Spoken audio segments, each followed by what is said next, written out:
Good evening, good evening, good evening, and welcome to Couch Conversations with the Doctors, where health is wealth. What night is it tonight? It is Monday night, and it is time for Couch Conversations with the Doctors. As we go around, we will be introducing our esteemed panel, as we always do, starting with my coworker who tends to leave me and go and have fun in the sun. However, it is so hot outside today until flip-flops are melting. Go right ahead, Doug. Well, I hear you about the heat, Nikki. I'm a retired physician. I worked for 30 years in the western suburbs, and after retiring, I went to work in the congressman's office for 2 years. And I learned a lot about healthcare policy and about healthcare equity. It's a real honor to be here with my colleagues, and I'm going to try and answer your questions as best I can. Outstanding, and thank you so very much to the man who is just the guru of all things, but he is also a art connoisseur. That's our very own Joseph Harrington. Joe. Thank you much. Thank you very much, Nikki. I appreciate the accolades. Well, my background is primarily in public health and healthcare, although I've worked in mental health education, but mostly public health and healthcare. I retired in 2017 from the Illinois Department of Public Health, where I was the regional health officer for Cook County and an administrative law judge, and I know just enough to be a problem. Very good. That's called good trouble, I believe it is. Want to say hey to Allison Johnson, who is here with us. Want to say hey to Taysa Anyuwinski, who is the CEO of Loretta Hospital, who is here watching with us just as well. To Trish, who is here also. Hey, Trish, how are you? Renelle Perry is here with us on this evening, and she's saying hey to the congressman. So, hey, Renelle, how are you? We also have Alderman Pat Dow, who is here with us just as well. And she says, come on with the conversation. All right, we are coming to the doctor that's known on these streets as Dr. 100, because she keeps it real. That's our very own Dr. Maya Green. Dr. Green. Hello to community. Hello to my wonderful colleagues. I'm Dr. Maya, always keeping it 100. My birthday is coming up, so shout out to all the Virgos. And this year, I'm promising to go 100 on our community's health. And so I'm excited to be part of this and many more conversations. So let's go. Outstanding. Want to say hey to Johnny Diggs, who is here with us. Hey, Johnny, how are you? To Evelyn Green from the Chicago Department of Public Health, who is here. And to A.V. King, that's Antonio King, who is here just as well. Thank you. Want to say hey to Catherine Jones, who is here. She says good evening to everyone, to that weight loss guru, that family practice medicine physician. But he's really thinks he's the Wolfgang Puck of cuisine. That's our very own Dr. Tony Hampton. Dr. Hampton. Thank you, Nikki. Happy to be here, and always excited to share the food as health message. And I'm with Advocate Health on the south side of Chicago, family medicine, obesity medicine, and a focus on wellness. So I'm happy to be here and looking forward to our conversation. Outstanding. Want to say hey to Dr. Marvin Jackson, who is here, to LaMonica Jones, who is here, and the staff over at University of Chicago that is working, but they are watching. Want to say hey to our great friends over at the Core Center, who is working, but they are watching, and they asking a question, where is Pete? So, Pete is coming. So I want to say hey to the Core Center, who is here just as well. I want to say hey to Carol Bell. Hey, Kay, how are you? How are you doing on today? To Karen Scott and Lolita Travis, who are here. That's Professor Scott. I want to say hey to you just as well. To our doctor, who is a integrative medicine specialist. She is simply phenomenal and outstanding, but she is a fashion connoisseur. That's our very own Dr. Wilson. Dr. Wilson, why don't you introduce yourself to everybody? Good evening, everyone. My name is Dr. Danica Wilson. I'm currently the medical director at Abraxas Southwood, and we specialize there in addiction medicine. And previously, before that, I was medical director at AHF, AIDS Healthcare Foundation, for 6 years. I'm glad to be here. Thank you for the invite. Outstanding. Want to say hey to Audrey Tanksley, the president of the Cook County Physicians Association, who is hanging out with us just as well. Hey, Audrey, how are you? Well, we have an additional guest with us on today, who is the executive director of the Southwoods Interventions just as well. That's Shelton Colbert. However, even though he was raised in Pittsburgh, Pennsylvania, and he is now a Chicagoan. He's been here maybe a couple months, so he's getting his feet wet. He has always been a diehard Chicago Bears fan. Come on, Shelton, why don't you introduce yourself to everyone? Good evening, everyone. First of all, let me say it's a pleasure to be in this company this evening. I'm so excited about the topic we're discussing tonight. I'm so excited about all the great minds that are brought together that I can learn and share and grow my own aspect this evening. It's really, really a pleasure to be here. Pleasure to be in Chicago as well. I came to Chicago as a consultant back in March, fell in love with the city, and found a way to stay here permanently. So excited about my new life here. Thank you very much for having me. Outstanding. And thank you. Want to say hey to Diane Lewis from the Chicago Defender who is here. What? Okay, I see your messages coming through. We see you here. No problem. Want to say hey to Linda Johnson. Linda Johnson says, good evening. Good evening to everyone. Good evening. And Catherine Jones says, yes, yes, yes. We need this information. Well, to the man who makes this possible for us each and every Monday night, to the one who teaches us that true wealth is health. It's the Congressman of the Illinois 7th Congressional District, the vanguard of healthcare, our very own Congressman Danny K. Davis. Congressman? Well, let me thank all of you and all of us for being present. Dr. Colbert, let me welcome you to the city of Chicago. Pittsburgh is a great city and a great place. And I used to always love reading the Pittsburgh Courier newspaper when I was a kid and afterwards. And it's always good when I was in Pennsylvania for whatever. But also, I'm pretty excited because we have just come off of two great events in our city. One is the Bud Billiken Parade that was just a couple weeks ago. And with it being the largest continuous Black parade in the United States of America. And not that the parade in and of itself has meant nearly as much as the contributions to Black culture, Black politics, Black growth and development as the Chicago Defender newspaper and the role that it has played in helping shape the lives of Black people, especially all over America. So I just wanted to mention that one thing. And then, of course, the Democratic showpiece, the convention. Conventions are ways of people patting themselves on the back, looking at what they have accomplished, hoping for what they will accomplish, and the fact that Chicago, the eyes of the world, were focused for 4 days on Chicago, Illinois, a city founded by an African American fella and a Native American wife. The two of them shaped the development of business in this area, trading posts that ultimately became Chicago. And our country has been changing and changing and changing. Native Americans had somebody called a medicine man.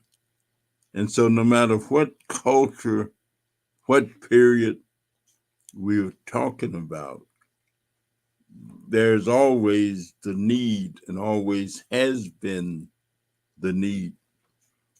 I discovered from reading the Bible that sometimes when people had disorders way back, they'd take them out in the woods and leave them. Or even when people had leprosy, they'd take them out. And so behavior health, the need to try and understand better. I visited a place this morning called Covenant House and was so tremendously impressed until it's not funny. They are a resource for homeless children who have been traumatized, who in many instances are simply homeless with no place to go. It's on West Lake Street, and I've been hyped up ever since I left them because of the tremendous resource that they are for young people who've had trauma in their lives, who have no place else to be, no place to go. So let's get it on. Thank you all. And it's a good way to start a Monday. All right, I want to say hey to Marshall Oliver, who is here with us. Hey, Marshall. To Louis Carr, who is here with us. And to Mimi Brayboy, who is here. Mimi says hey to the congressman. Now, I'm going to read the title that the people sent. It says, good evening, and thank you for your show. I watch every Monday. I am a part of Republicans for Harris because character matters. So just want to say hello because they're saying hello to us. Hey to Tracy Good, who is here with us. Hey, Tracy, and thanks for joining us every night. I want to say hey to President David Sanders of Malcolm X College, who is here with us just as well watching. He says, I am ready for this conversation. Well, we are ready for you to be here with us just as well. I want to say hey to Kimberly Alexander Jackson. That's Kim Jackson, our very own Kim Jackson. To Rosetta Guy, who is here. And she says, good evening, Congressman Danny K. Davis and everyone else. Well, the Center of Disease Control and Prevention reports that there are the hardest hitters of drug overdoses since 2021. And they give a list of the top 10 states, from Virginia to Tennessee to Louisiana, but Illinois comes in at number 4. So we have our great panelist here that's going to tell us why synthetic opioids deaths in Illinois have increased by over 3,000 and how they can work to help you over at the Southland. I don't know which one of you want to start. Shelton, if you want to start, or if Danica, if you want to start, it's up to you guys. Take it away. Well, I'll be a gentleman and let Danica start, and then I'll chime in afterwards. Oh, okay. Awesome. So, to answer your initial question about the deaths, so one thing that we are noticing is that much of the opioids or the heroin that is out on the streets now is not truly heroin. So a lot of it is mixed and cut with different substances. One of those substances is fentanyl, and fentanyl is the main substance that is causing respiratory distress in many of the patients, and overdosing more than they typically would on heroin. There's also another substance that's being mixed into the heroin called xylazine, which is an animal tranquilizer. So it started initially in Puerto Rico. However, it has, of course, made its way over to the mainland US and is being mixed with a lot of the street heroin that's being produced. So a lot of times when the patients come into our facility at Southwood and we actually do a urine drop on them, they're actually testing negative for the actual heroin and testing positive for either the fentanyl or the xylazine and or both. Cancel Dr. Johnson. So therefore, a lot of them are actually have a lot of friends that are overdosing, a lot of family members are overdosing, mainly because they feel as if what they're getting off the streets now and what they're getting from their dealers is not actually heroin, but is fentanyl. So when they come in and you say, hey, what's your drug of choice? They just immediately say fentanyl, whether they feel like, they've actually purchased fentanyl or not. So with the increase of that, and it's not being, as the patients would say, true heroin, that is causing much of the respiratory distress and the lack of the ability of people knowing about Narcan, which can help bring a lot of those back who we catch in the middle, or who you don't have to be a doctor to necessarily catch anybody or to see anyone having an overdose. It's just having the accessibility of the Narcan and knowing how to use it. So Shelton, I'll turn it over to you. Dr. Wilson made a great point there that cannot be emphasize enough. A lot of the narcotics that are on the street today, the user of that narcotic has no idea what they're getting a hold of. And that's what, as she said, that leads to a lot of the respiratory distress. That's led to the increase in deaths here in the state of Illinois and also throughout the United States. And one of the things that we hear from our patients so often is they don't have the ability to go through the withdrawal symptoms successfully. They want to fight the urge to get sick, and that's where the problem leads to them wanting to keep using because they don't want to go through the pain that is caused even with the MAT of withdrawing from the opioids. That's just how big of a grip they have on people. Let me ask you if I could, are there any profiles? I used to work for a psychiatrist, Dr. Kermit T. Mellinger. And of course, at the time that Kermit was still alive and working, there were 6 Black psychiatrists in Chicago. At that time, there were only 6. And of course, he was a very brave guy, because he slipped and started.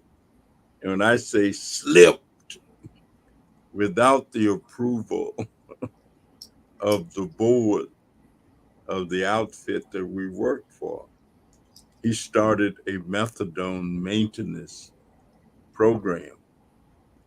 And sometimes he would have to slip away from his clients. I'm saying they would just follow him. He'd be someplace and have to go out the back door. He was also a professor at the medical school. He also was working at Sinai Hospital and the VA hospital and had clients and all of this. Individuals who know that in all likelihood they're going to harm themselves, do they not have the whatever it takes to really go through trying to get off? Would you like to go first, Dr. Wilson, or would you like me to answer? I can go first. Thank you. It's not, I don't think that it's that the patients don't want to get off. As Shelton mentioned, the symptoms of withdrawing can be very distressing to someone. So they go through hot and cold sweats, stomach cramps, muscle aches all over their body, nose running, watery eyes. So they're at a point where they're so uncomfortable and in so much pain and distress that, as Shelton mentioned before, they would rather just use or have some methadone to keep them from going through those symptoms. And I think that's the biggest fear for a lot of the patients, as was stated before, as to why they continue to use. But now, outside of that, the biggest fear is actually overdosing, because they are taking, fentanyl versus the actual heroin. When the patients are overdosing, I mean, they're vomiting, diarrhea uncontrollably. So it's very distressing, to the point that sometimes even when you're taking a history, they're unable to talk because they are in such distress. So they're laying in a fetal position, sweating. And so a lot of them would just rather use because they know what symptoms are coming up. So that's part of the reason, I would say. But just like any other addiction, that craving for the actual drug sometimes just takes over the actual desire to actually seek treatment.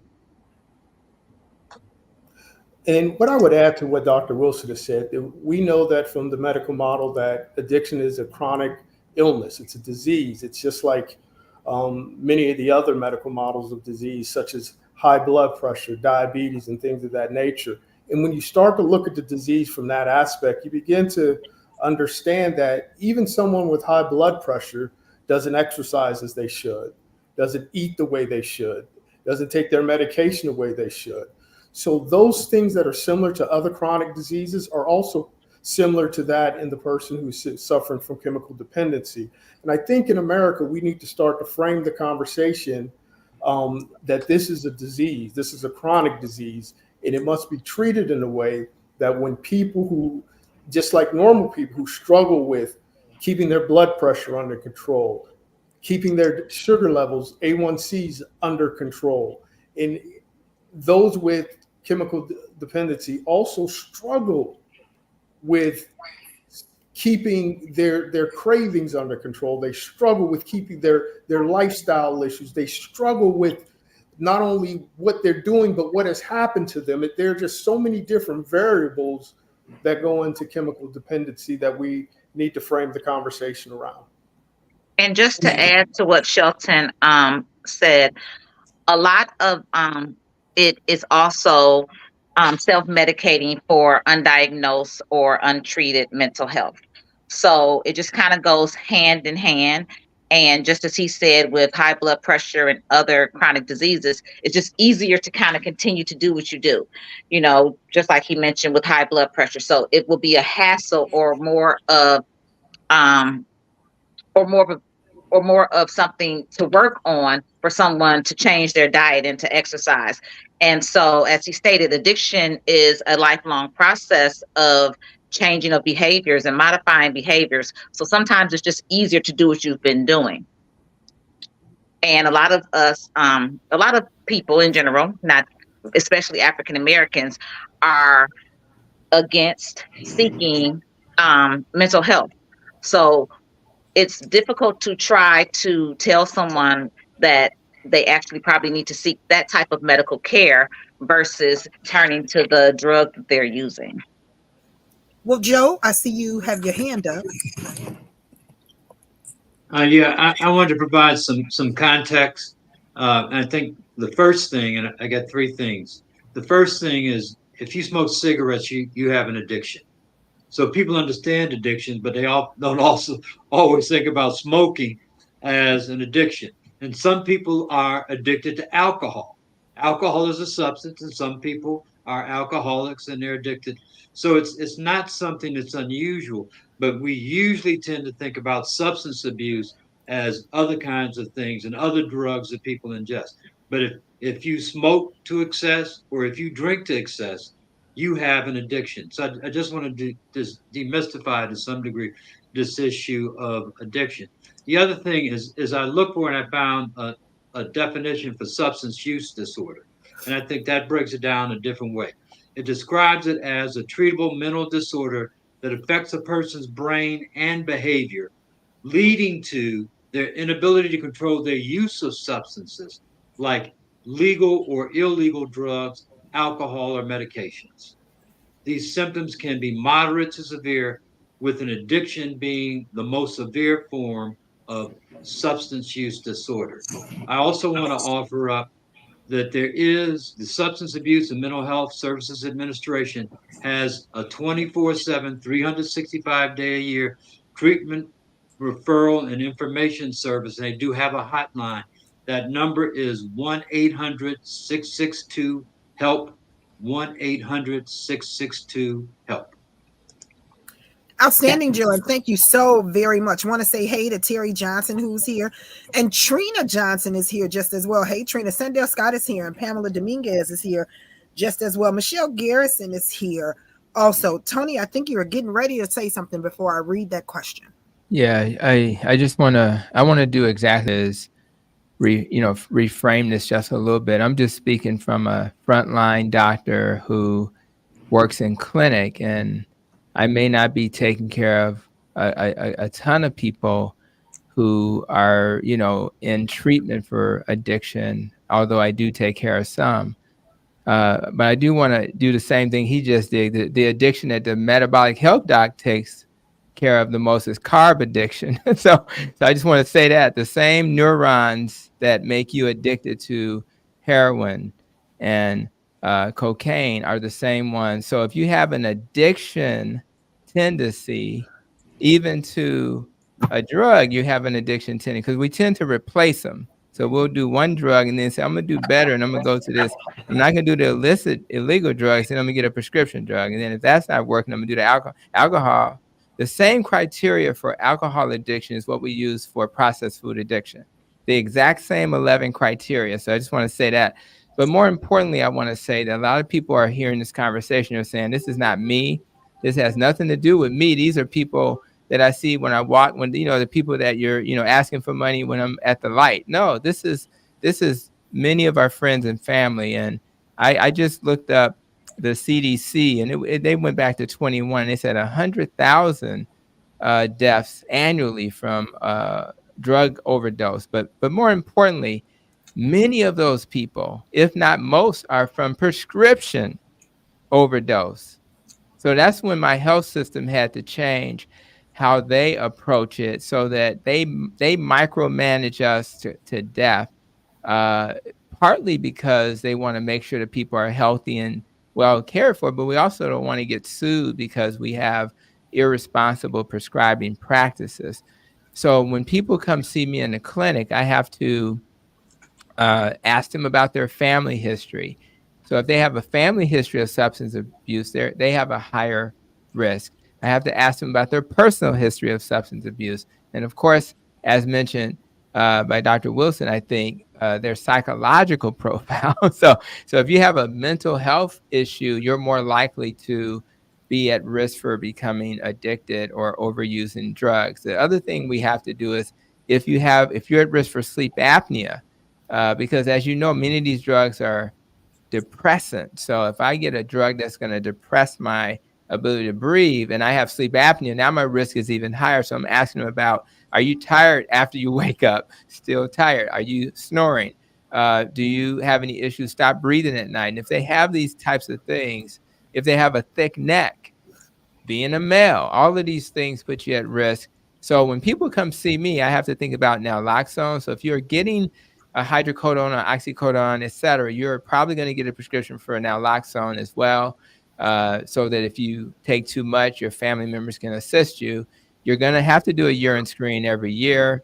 And of course, we have to document in our chart that you are on a treatment plan. We have to put the diagnosis. So it's and we can only give you a week's supply when you first start these strong medicines. So I just want to put on the table that this is not just the drugs you see on the streets per se. It's actually the pain medicines that many of our friends and family are taking.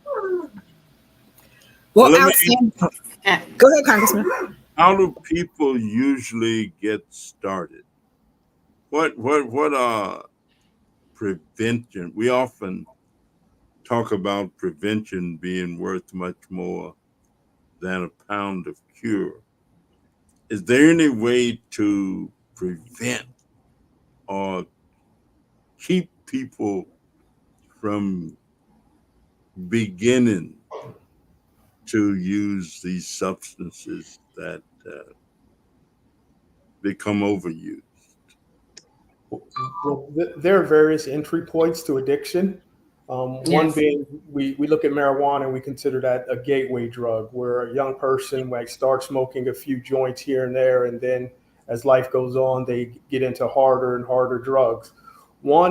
Another entry point is what Dr. Tony was just referring to, was people get prescribed a medication, a pain medication to manage their pain, and then they begin to abuse and use that.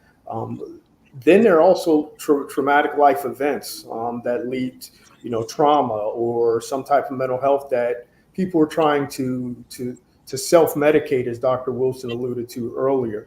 There are various ways that people come to addiction, and there are various ways that people stay stuck in addiction as well. So those are just probably the three main ones. And I know this isn't, but it seems to me that since we know that marijuana is a gateway, I mean, how do we rationalize the fact that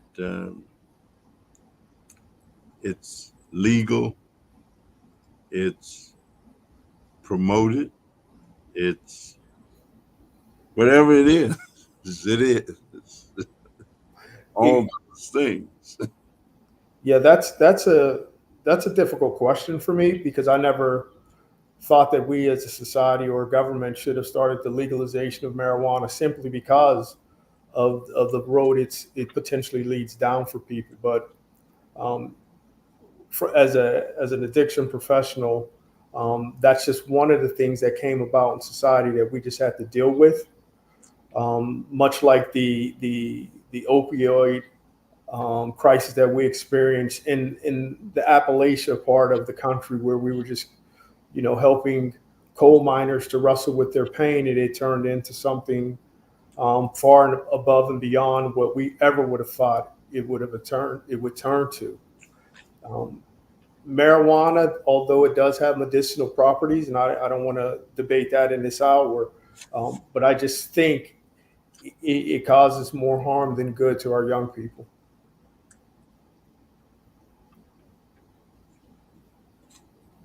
Hello. If we haven't, I just like to kind of underscore what everyone said. First, I want to give a shout out to the Chicago Department of Public Health and the Chicago Methamphetamine Task Force. Now, methamphetamine is different from fentanyl, but one of the things that we're doing is we are looking and educating people about fentanyl. So, shout out to Antonio King and Dr. Keith Green, who have driven these efforts. So just to underscore what everyone's talking about, and I'll be quick, fentanyl essentially is a pain blocker. Fentanyl was created by Paul Hansen, who's over the Hansen Pharmaceutical Company, and it was created as a surgical anesthetic in 1960s. What it does is, if this is one neuron and this is the other, if I have pain, it lets all this stuff, all these chemicals go to say, hey, there's pain there. Once fentanyl, so that's the normal course. What fentanyl does is block it. Fentanyl can be up to 50 times more powerful than heroin, up to 100 times more powerful than morphine because it crosses, unlike other stuff, the blood-brain barrier. Okay? And so, other than that, what I want you to know about fentanyl before we go, we talk about things that led to fentanyl use or substance use. Adverse childhood experiences. I know I keep bringing this up. It's a 10-part questionnaire. Usually, it asks you if one of your family members are in jail, if you experience a family member that had drug or substance use. Why? Because people that have family members that experience substance use disorder, a lot of times they're 40 to 60% more likely to experience substance use disorder themselves. It asks you a couple of more questions, whether you saw your parent being hit or kicked. It's 10 questions. If you score, studies show if you score a 4 or higher, your likelihood of having substance use, depression, and those things drastically increase. What does that look like for political determinants of health? In Cook County, it's online. You ain't got to ask me. Go online, Cook County Health and Cook County, Illinois.gov. African Americans made up 56% of opioid overdoses. Latin Americans, 15%. Whites, 27%. 27% of the people that experience substance use disorder, overdoses from opioids, were from 50 to 59 years of age. And we talked about things that you can do, like if it's prevalent in certain communities, I just read those stats about who's dying. What's the solution? People mention Narcan. Now, I keep my Narcan close because just like everybody in my community, I believe it can happen to me or somebody I love. Right? Y'all saw me. I didn't move. I just reached down. Y'all saw me reach down. Let me grab my Narcan out of my book bag that I carry every day. Let's talk about how to use it, because if you ever have to use it, I want you to know how to use it. You see this pink thing right here? If this is the letter N, y'all see that letter N? I put my thumb in there and I put my first finger and middle finger on each side, and I just lay the person flat, squirt, give them their dose, turn them on the side. Dr. Wilson already told you a lot of times there's vomiting and other stuff, right? And then you call 911. You usually need more than one of these because it wears off a lot slow. I mean, it wears off a lot quicker than substances do, right? But you call 911, you got it under control. Now, I'm a doctor. You don't have to be a doctor to know how to use this. There are Narcan vending machines and places around the city of Chicago where you can get some Narcan to help your loved ones, protect your tribe, right? When we talk about primary prevention, secondary prevention, tertiary, primary, we're doing the things that the Congressman mentioned. How do we change those adverse childhood experiences to lessen the likelihood that someone's going to want to escape their surroundings, take away that emotional pain, mental pain, right? And make them less likely to use. Now, if we have somebody that's gone down that path, I'm gonna check if they're not breathing. If those things are happening, I'm gonna pull out my Narcan just like I did. Reach down, pull it out. I'm gonna squirt, turn them on the side, call 911. I will put in the chat where you can get Narcan around the city of Chicago. There's also something called fentanyl test strips. So you can know if a solution that you have has fentanyl in it. I want you to know that fentanyl test strips sometimes don't work if it's in a solid form, right? So you can crush part of it, change it to liquid, and then you can see. So fentanyl test strips do not work if it's in a pill, a solid form. You have to crush it, make it a liquid form, and then put the fentanyl. It works in liquid form. Okay. I got a lot more, but I know we got experts here. I'm gonna put myself on pause. Maya, I want to have a follow-up question for you. Yeah. I don't know, you may have said that you said squirt. Where do you squirt it? Oh, sorry. Thank you so much. I broke my thing. You go like this, put it in a bowl, and you go like this. Squirt. The pink thing is down when you first get it. To make the pink thing work, you put it in their nose and watch it push up, watch the pink thing disappear. Squirt like that. All right. Doug had his hand up. Go ahead, Doug. So I got another follow-up question, which I think is great. How long does that squirt last? Like if you've got to travel 30 minutes to get to a healthcare center or longer, because you can't carry extras with you. All right. So make sure you have some extra. Okay. So go ahead.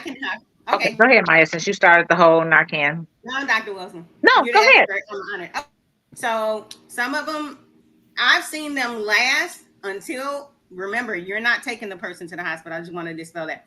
I'm calling 911, right? I'm keeping more with me. That's why I think they come in packs of 2. Dr. Wilson, mine came in pack of 2. I don't know how many, but I carry several packs. I've seen them wear off as soon as 5 minutes. I've seen them last 10 minutes. I would assume 2 to 4 minutes. That's what I've been assuming, 2 to 4 minutes. That's why I keep more than one, just like you said, Dr. Graham, and I monitor if the person is kind of going back out. You squirt, you turn them on the side, call 911, you back up. A lot of times when people come out of that space, they'll come out thrashing and, and things like that. So you back up, call 911. But you still monitor. You don't back up and leave. You still monitor, because if they start to get those symptoms and stop breathing and slow down again, you need another squirt. Mike, another question. Well, it's not really a question. So this is a rhetorical question. So if you're living with someone that's suffering some substance use disorder and they may use Narcan, is it better to go look for it or have some in the house? Have some in the house.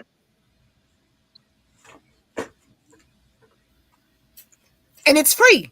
And you can get Narcan for free. It is free. So it is no cost to save a life. You can do it for free. Well, I want to say hey to Deborah Williams, who is here, to Upendu Parker, who is here, to Karen Castleberry, who is here. Well, Deborah Williams says, Dr. Tony, you had to bring up other addictions like Dr. Pete did last week. Lay off the Doritos. We already know that Dr. Pete talked about Doritos being addictive last week and to leave them Doritos alone. So leave them alone. So we have Isaac Lewis, who has a question for Dr. Maya Green. But he also says that there can be so many other addictions, such as gambling and shopping. If someone chooses to shop and not pay their mortgage, we should foresee that as a problem just as well. And you're absolutely right, Isaac. You are right. But Isaac is asking if Dr. Maya or if Dr. Danica could explain how more addictive sugar is than some of the narcotics that we have. Don't you all answer at one time. Come on. I mean, I can, Dr. Go ahead, Danica. Maya. Go Oh, ahead. no, have at it. Have at it. Get it, sis.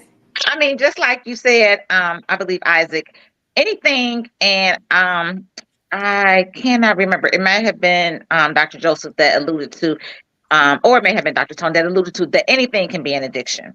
Anything. So a lot of times when we think about sugar, we don't actually know what sugar is in what products. So we can look at something and just because it does not say the word sugar, we automatically assume that it doesn't contain sugar. But of course, sugar can have many, many different names when we look at the ingredients.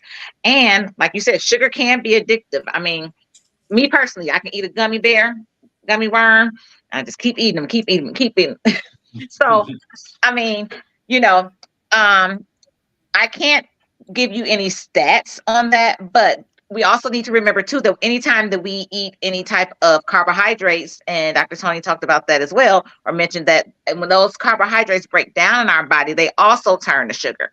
So a lot of times we can also, so if you add like those little Crystal Light packs or things of that nature, so it's a lot of different things that contain sugar that we don't even understand or know because we're not looking. And a lot of times the laypersons don't really know that a lot of the manufacturers, like I said, put different types of ingredients in that actually contain sugar. So if someone is craving sugar, it does not necessarily have to be in candy. So a lot of times when people drink too much pop, or people are always drinking iced teas and things of that nature, they may think that just because it's a liquid or it's not a soda, a lot of sugars are in different types of juices, fruits, and a lot of the things that we intake. So the addiction can start there just because we're not watching what we're eating or drinking. So, Danica, he also asked, why is it that sometimes people who have substance abuse tend to eat more candy in the middle of their highs? Okay. Can't necessarily say that, but I think, I have not witnessed that per se. But I guess it's also just like someone who smokes, right? So if somebody smokes, when they try to quit smoking, what do? Sometimes some things are an oral fixation or you need something to concentrate on. So that may be part of the reason, but you need, I think Dr. Tony said it. We always want to exchange one habit for another habit or one addiction for another addiction. So that is also probably the case. They're trying to find some type of way to distract their mind and concentrate on something else versus the actual craving that they're actually having. Yeah, I Dr. found a simple. Go ahead. All right, Maya, then Joe. Dr. Danica is absolutely right. Sugar, so dopamine is a happy hormone, right? Sugar is one of the main things that releases that happy hormone and gives us that euphoric rush. It also can act on the same receptors as opioids, right? So when you talk about addiction, they're really talking about addiction, okay? To sugar. There are some studies that show that sugar, let me get this right. Sugar can be more addictive to some people than cocaine and equally addictive as nicotine. So there are some studies that do show that. And one of the reasons why, say someone is addicted to, or I'm sorry, someone is experiencing substance use disorder and drinking alcohol, right? Alcohol causes all these like inhibitions, but then it starts to cause a come down, and they're trying to, like Dr. Wilson said, substitute or supplement that with a rush of dopamine. Go back to what I first said. The quickest and legal way to do it is to eat sugar. So just because we're adults doesn't mean when we eat sugar on the inside, we're not running around like the 2-year-old that we don't want to have sugar. That we still running around on the inside. We just sitting like this on the outside. And that's why sugar is addictive.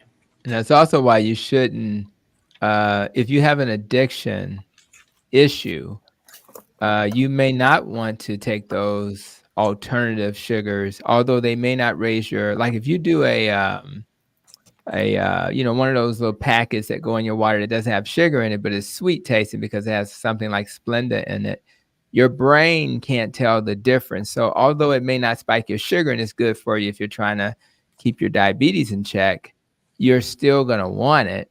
And you're going to be thinking about it because it's the same things in your brain. It's in the part of the brain called the limbic system where dopamine is released.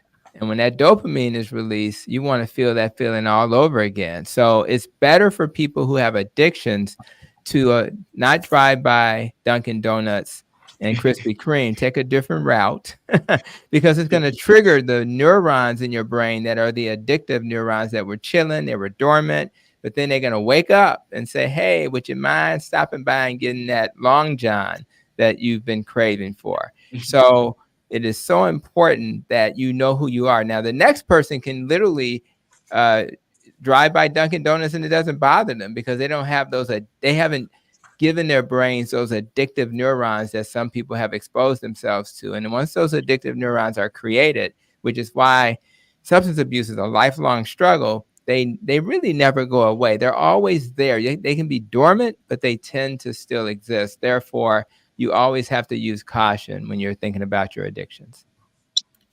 Well, thank Can I God. just add something to that, as Dr. Tony was saying?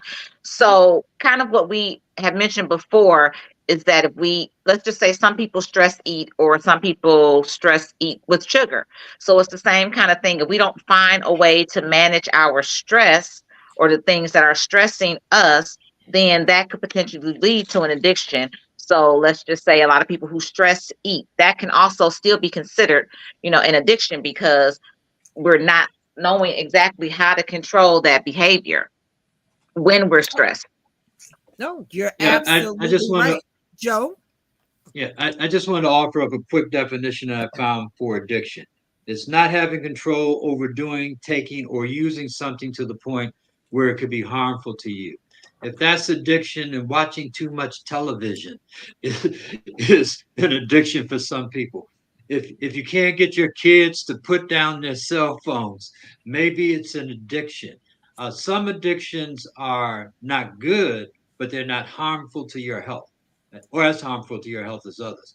What we're talking about is some serious addictions that can cause death if you continue or you use too much. And that's what we're really talking about. But addictions is a simple thing. And all of us probably have something that we use habitually, which means it's an addiction, or something that we like to do that could be something, if it was taken away from us, it would change our mood or it would change the way we feel possibly about life. One of the terms in my early career, when I was in my 20s, I was a community mental health worker for almost 3 years. It was really interesting. One of the terms that I learned, or two terms I learned, one was milieu therapy.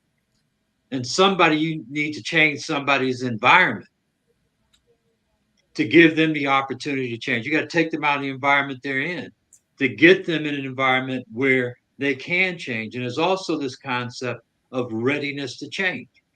People are not going to change till they're ready to change. So if you're working with somebody that's abusing a substance, until they're ready, and you have to get them to that state of readiness. And that's what psychotherapy does. That's what other things is get a person to understand where they are and get them to the point where they're actually ready to make a change.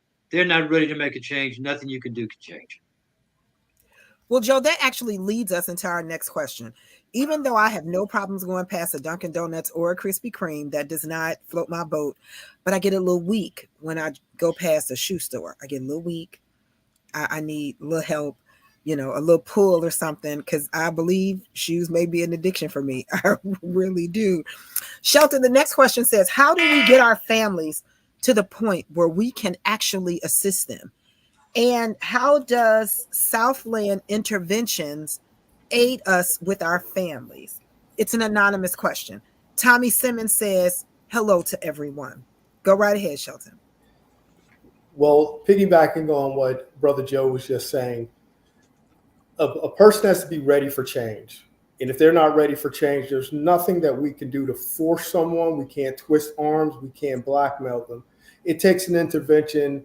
Um, Chemical addiction is not only a physical problem, it's an emotional problem, it's a spiritual problem. It hits on all levels. And until a person is ready to do that, there's very little that we can do to coerce them into doing so. Going back to what Dr. Maya was saying earlier, if we have a loved one who's struggling with addiction, we have to buy into the harm reduction elements that are out here in the city of Chicago as well as the state of Illinois. We have to be prepared and keep Narcan with us. We have to be prepared that and keep an eye on people in case they do overdose. We have to be there ready to respond to bring them back. We also have to, she talked about the testing strips. We also have to encourage our loved one who's trapped in addiction to use these items, to use the testing strips, even the needles that are available, readily available, so that we're not sharing needles and doing things. There are so many things that we can do to help our loved one other than fret and worry and things of that nature. We have to be able to talk to them openly and honestly about the problem that they have, but also be prepared to intervene in the event of a crisis. Well, Shelton, Tommy Simmons actually asked the question, well, what do we do about our family members who we love, but they steal from us and they hurt us? What is real tough love and how do we deal with that? I'm not saying that you guys are not helping. The congressman always has a great conversation, but this is just the guts of things. We have family members who steal from their mothers, steal the dishes out of our homes and sell them. They sell everything that they can put their hands on. They apologize, but it's a real problem. Do we just get rid of this family member? What do? We are trying to have tough love, but it's so hard. And also, we have an additional question that talks about the risky behaviors they have outside of their addiction. So if you guys can tackle those two, that would be great. Sure. Those are the very tough issues of addiction and family counseling and family therapy. And, back in my early career, that's one of the things I did was family therapy. And that question came up so often. When do I give up on my family member? And the truth, I would always tell them, you'll know when you've reached the end of your rope, when you just can't take it anymore. But here's the reality of life. Even if you do give up on that family member, you'll still worry about them. You'll still be concerned about them. That same dread that you feel at night, you'll still feel that. So what I always advise people was to hang in there as long as you can without enabling the addiction. True story. I was out in front of a convenience store today, and the gentleman asked me for money. I told him, I can't enable your addiction, but I gave you my card. And I said, whenever you're ready to get your life together, come by and I'll make sure you have everything you need. Don't worry about clothing. Don't worry about anything. Whatever it is you need, I'll have it there for you. And that's sometimes where we have to get to the place with our family member when they're ready to make that life-changing moment. When they're having that life-changing moment, just tell them, hey, I'll be there for you when you're ready to do life differently. But until then, I'm going to have to leave you to be who you are and to leave you to do what you're doing. Okay. Joe, you had your hand up? Yeah. I want to say a couple of things. One, and I was reminded when you asked that question, hurt people hurt people. So those hurt people become hurt people too. And so it's contagious. I mean, just like anything, like a drug. And so I've had members of my family that have had problems with alcohol, with drugs. I never stopped loving them. I was careful about being around them. And I was always prepared to be there if they were ready at that point where they were ready to make a change. And just like Shelton talked about, there will be an opportunity for change at some point, and hopefully somebody is there to help that person turn the corner, because you never know when that opportunity is going to come. So you may be in a position where you may not be able to trust someone. You may be afraid to have them in your home or near you, but you should never say or be in a point where you're not willing to help someone, particularly if they're a loved one or a relative. If they ask for help, you should be there, and you should be there for them. Let me tell you, And I used to work with a group called Operation Bootstrap, and the chairman sometime was a policeman, fellow named George Sims, who was the deputy superintendent of police. And George would say to the guys in the gangs, he says, "Look, I'll do anything in the world I can do for you boys. But if I catch you getting down wrong, nothing will beat you to the police station but the headlights on the car." And so this business of when to give and when to take and when to help, yeah, I think you get to the point where you just make a decision and know that doing the same thing over and over is not going to solve this problem unless somehow or another. Person asked me that this morning, as a matter of fact.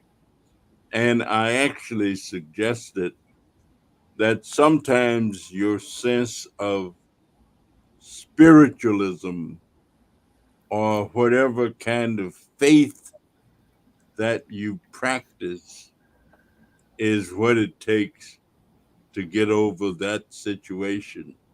And based on that, you just go ahead and do whatever it is that you do it anyway.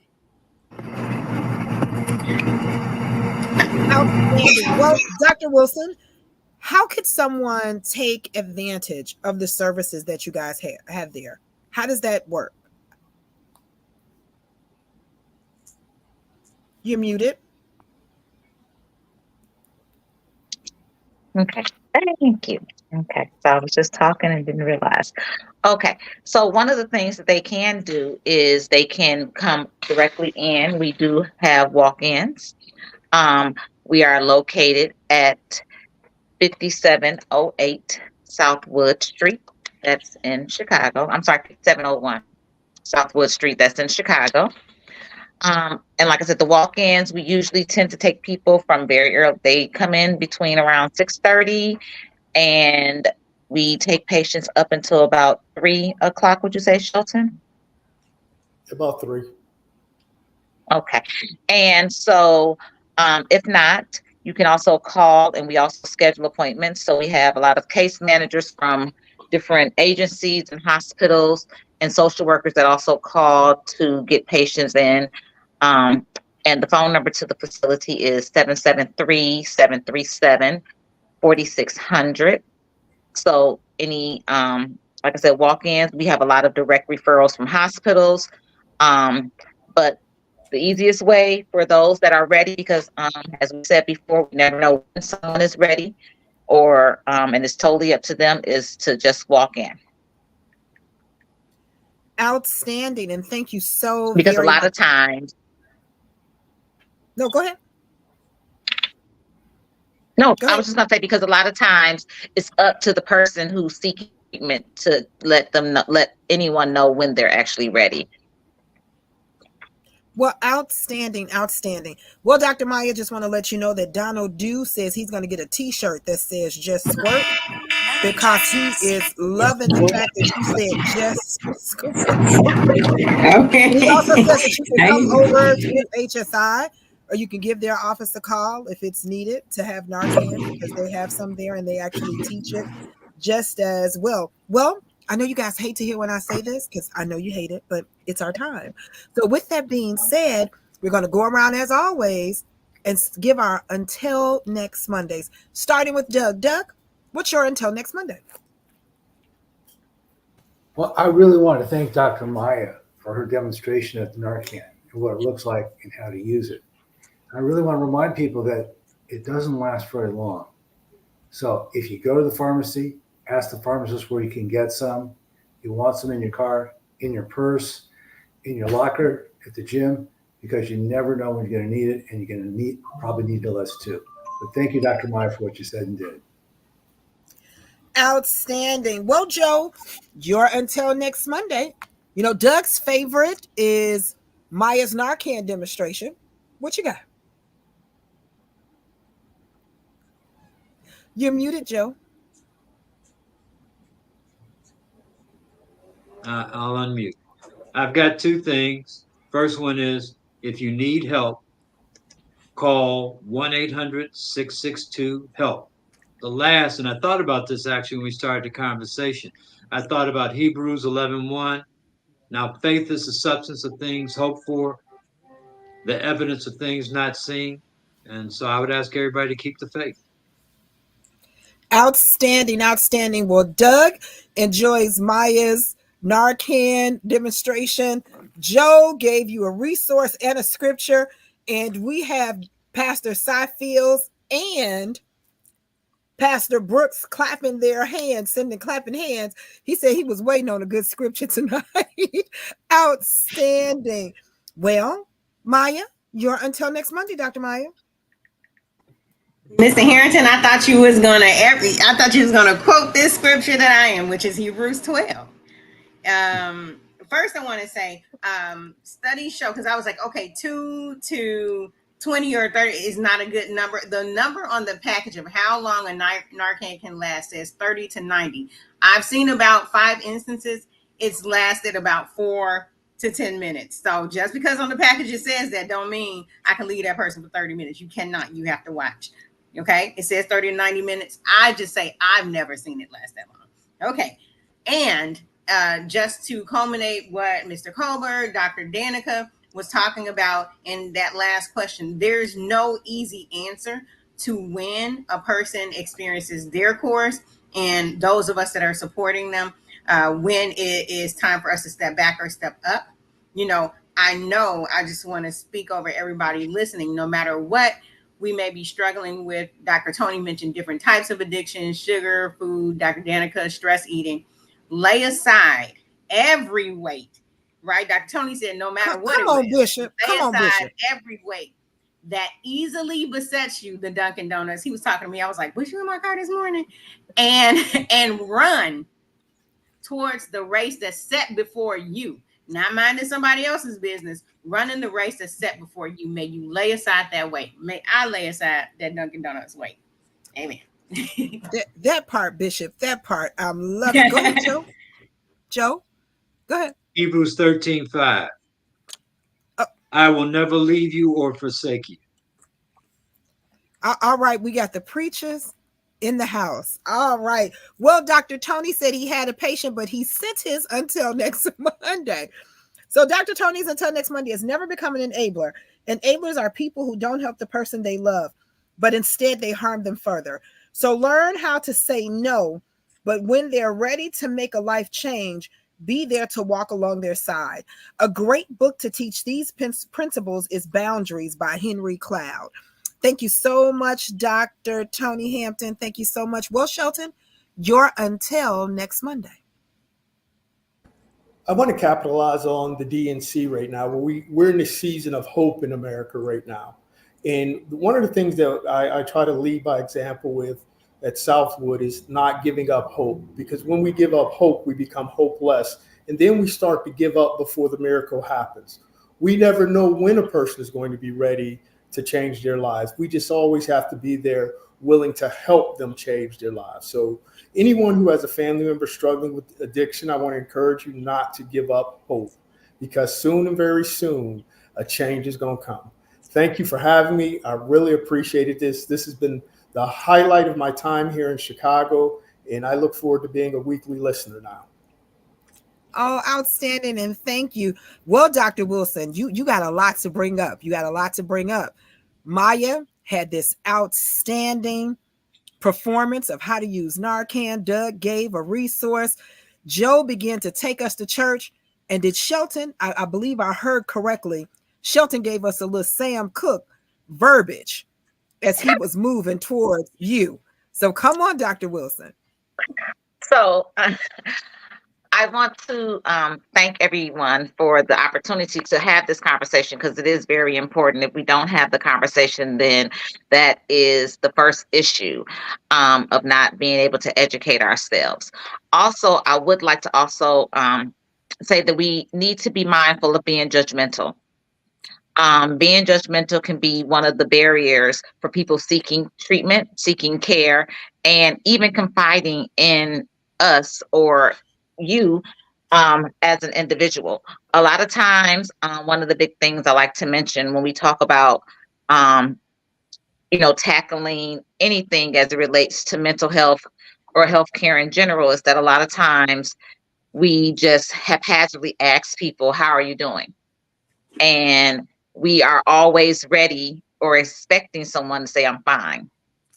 So just what would you do, or how would you react if someone says, "I'm not fine"? Are you just going to listen? Are you going to give a helping hand? Are you going to give some information that was shared here? What would you do? So just always keep that in mind about also, and like I said, also not being judgmental, because many of us can have, as we stated before, addictions or things that we lean on to when we have those moments of despair. Outstanding, and thank you so very much. Want to remind you that Congressman Davis has his back to school picnic, parade, World Health Day, and Technology in the Park this Saturday. That's August 31st at Columbus Park. That's this Saturday, the back to school picnic, parade, and World Health Day. Want you guys to come out, grab the resources that are there and put before you so it can help aid you in moving forward and all the great things that you do. Also want to remind you, our heat index for the next couple of days is going to be extremely high. So stay hydrated. And if you don't have to come outside, don't come out. And for those of you who suffer with a little asthma, such as I do, I had a rough time today. So I know some of you did just as well. Make sure that you stay hydrated and take your medications on time, as you always should. And remember, COVID numbers are going up. So let's be COVID wise in all the things that you need to do. If you are in a place and you don't feel that there's herd immunity there, just grab a mask and simply put it on. And that can make things so much better for you. Remember to wash those hands. Dr. Maya usually gives an outstanding educational point on how to wash those hands. So make sure that you wash those hands when necessary so we can all stay healthy. And as always, the gentleman who teaches us that real wealth, if you want to be really rich and happy, is your health. That's our very own Congressman, the Vanguard on Healthcare, Congressman Danny K. Davis. Take us home. Well, thank you very much, and thank you all. As a matter of fact, let me just reinforce, as Nikki just indicated, we are having our 45th annual back to school picnic and parade on Saturday. We have been doing this parade for 45 years. And it's been great because I run into people all over the country who may not remember anything at all that we've ever passed or how much money may have come into the area, how many billions of dollars we may have helped generate. But they remember that when they was a little kid, they were at the back to school picnic and parade. They were members of Danny's Angels or whatever. So if you're not doing anything Saturday and want to have a little fun, come on out and join with us. And end it off tonight. Let me just suggest that until next Monday, that we go placidly amid the noise and haste, and remember what peace there may be in silence. That's called the Desiderata. As far as possible, without surrender, be on good terms with all persons.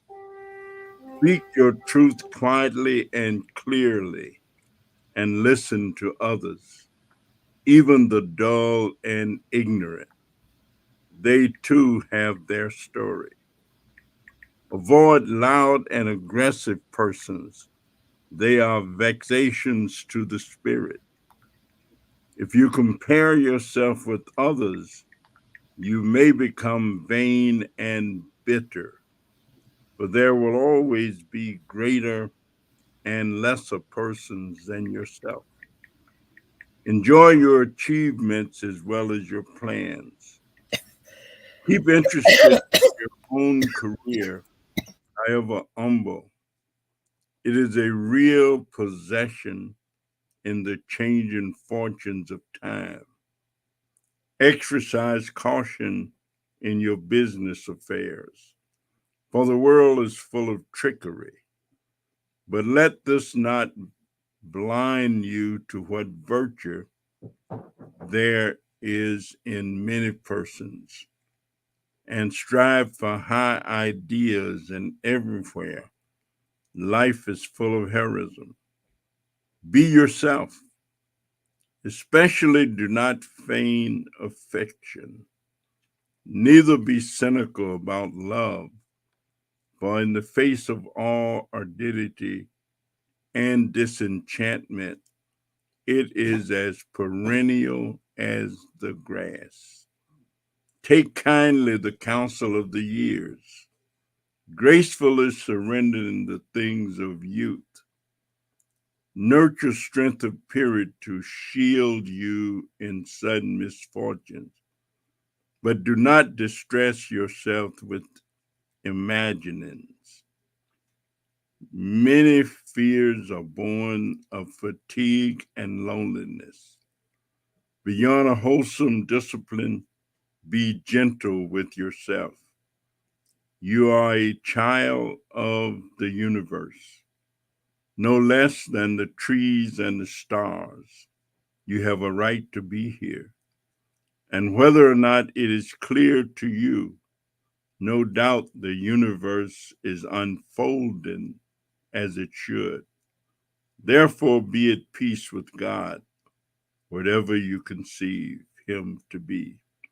And whatever your labors and aspirations and the noisy confusion of life, keep peace with your soul, with all its sham drudgery and broken dreams. It is still a beautiful world. Be careful.